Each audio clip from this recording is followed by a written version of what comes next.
একে একে মানুষের সব দায়িত্ব কাঁধে নিয়েছে রোবট। ঘর গৃহস্থালির কাজ তো ছিলই, ইদানিং বাইরের কাজেও বেড়েছে রোবটের ডিমান্ড। এরই মধ্যে পেপসিকো ঘোষণা দিয়েছে তাদের স্ন্যাক্স ডেলিভারির কাজ করবে স্পেশালাইজড রোবট।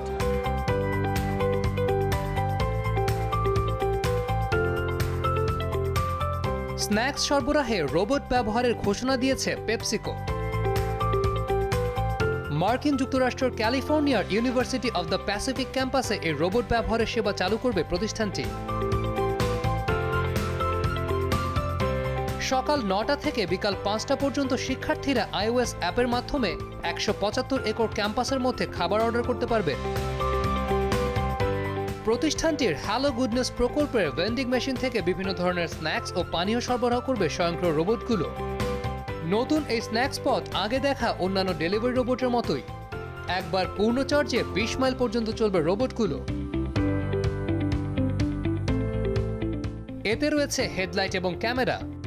রোবট শিক্ষার্থীর কাছে গেলে সবুজ ঢাকনা খুলে এর থেকে খাবার নেওয়া যাবে। পেপসিকোর দাবি, তারাই সবচাইতে বড় খাবার ও পানীয় সরবরাহকারী প্রতিষ্ঠান যারা রোবট দিয়ে সরবরাহ শুরু করতে যাচ্ছে। আগের বছর ইউসি বার্কলে একই ধরনের সেবা চালু করেছে কিউই।